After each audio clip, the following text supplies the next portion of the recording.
Hey, what's going on, everybody? Troy Rawlings here. I was about to take another sip of my coffee, but I'm not. Welcome to another exciting episode of Meet the. And today I have the beautiful, the talented, the wonderful vocalist, musician extraordinaire. This young lady is amazing, and you guys are in for a treat. You'll get to know a little bit more about her. And not many times do I have I had a chance to introduce an artist. So I'm introducing to you all around the world Miss Jovan Marie. Jovan Marie, how are you? I'm doing good. And you can also call me Honey. I will be showing you more and more of who Honey is. Honey. Doing well. How are you? How are I'm you? good. And we've been this is one of those interviews, one of those people that we could go on and talk for hours. And I got to get the camera rolling. I had to get the camera rolling because we've been talking now for probably about 30 minutes, and Right. just amazing, amazing. So I appreciate you taking some time out. Thank you. I appreciate it. And you're on the West Coast, so that's good because sometimes Right. yeah, you're on the West Coast, so you're here, so we're on the same time zone, so at least we can knock some stuff out. Yeah.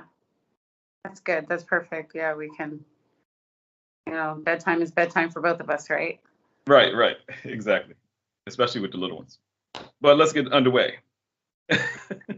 So, vocalist, singer, Jovan Marie. Let's go back. Right. Tarantino. Huh? I write and I also paint and draw. I love a lot of the arts. So, I want to throw that in there. we got Tarantino a little bit. I'm gonna jump. Let's go all the way back. Where are you originally from? I was born in Vallejo, California. Vallejo, right here. I grew up in Richmond. Divorced parents, so I had equal Richmond and Vallejo, to be completely honest. Wow. So you had the best of both worlds, East and West Coast. Richmond, not Virginia. Richmond, California. It's within the same area, the Bay Area. Just two different states. What's so funny is the young man I was talking about my 100th episode is my friend DeAndre Landers. He's from Vallejo. I have quite a few people who have made their way into the public light have shown themselves to be from my city. Her, E40, Mac Dre, the Confunctions. The Yay, watch yourself. The Yay area, as we call it. Yay area, absolutely. We got it going on. And Confunction, one of my favorite all-time songs, Love Train. Old Michael Cooper. I'm a Michael Cooper fan. Confunction, come on, girl. Yeah, you're out of the world. I'm showing my age. I'm sorry, y'all. Sorry. These young chickadees don't know about that, but you come from I know. that is the Yay area is that Bay Area, and that's a heavy music hub up there. Oh yeah, it's amazing. I'm blessed.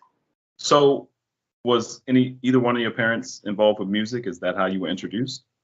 So I would say yes. Professionally, no. Music lovers, yes.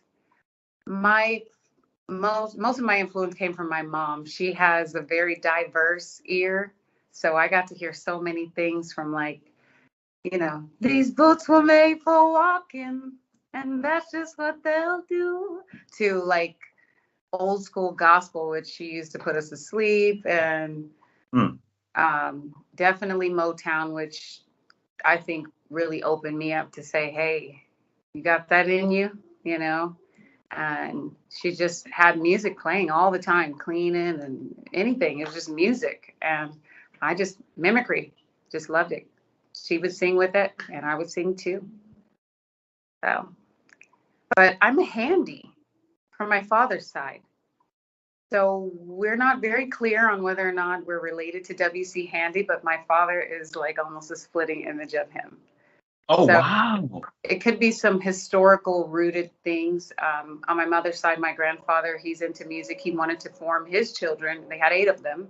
He wanted to form a band. I think that was the theme when they saw Jackson 5. Everybody was like, come on, kids. Like, we can do that. What can y'all do? Yeah. Kids can put some instruments in their hands. They automatically learn. Yeah.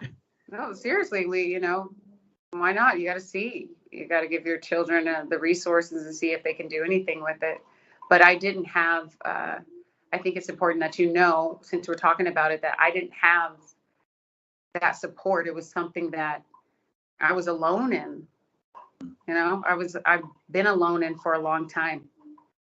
So I just thought to myself, you know, the best thing you can do is just keep singing.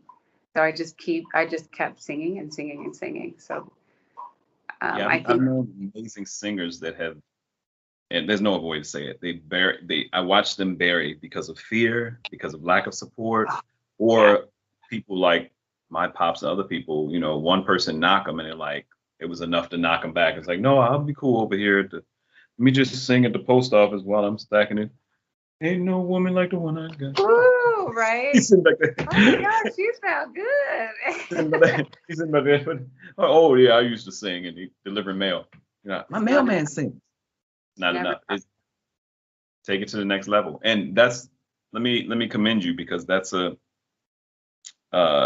huge part of bravery and just the way I found out about you. I found out, and I don't believe in coincidence. I believe things coincide, but there's no such thing as coincidence. Oh, I like that. And I was with two people who deal in art. I'm doing, I'm over the director's house. A friend comes over. He start talking.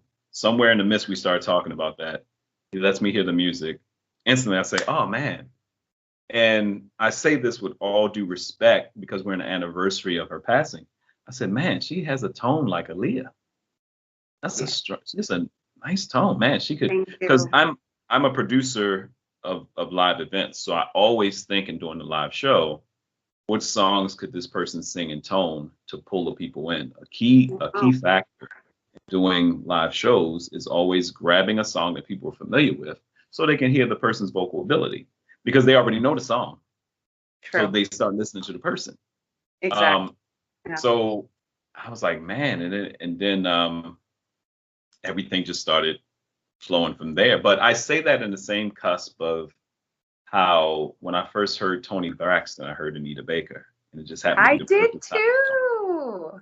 And then, I mean, you could hear it clearly, and I got a chance to work with Vesta Williams before she passed away, and when I heard Vesta, I heard Shaka Khan, and it made sense because she sung background for Shaka Khan. She did, but she had her own flow. But you heard Shaka, but those people went on to have amazing careers, and they have signature voices. So you have a good thing, but you have a signature voice right now, and we need more signature voices. So that's just my Thank plug. you.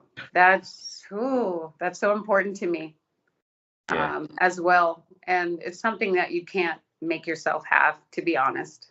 Right. It's not that I can make myself have it, but I'm glad and I'm blessed to have it and to be noticed and appreciated for it. I Yeah, really, and then the fact that you, like you said, your mom going from old school country western songs to Motown with the pep boom boom boom boom, and you're like, you yeah. playing it, and you up there singing to the four on the floor. Yeah. So when was there a point in elementary school, some people say church or high school, that you got a chance to actually sing for people? Because there's something at that point where someone says, hey, you have a nice voice. And it's like, Right. Yeah. really? Yeah. I think it's important that you get that feedback outside of your family. Mhm. And so I may have gotten that outside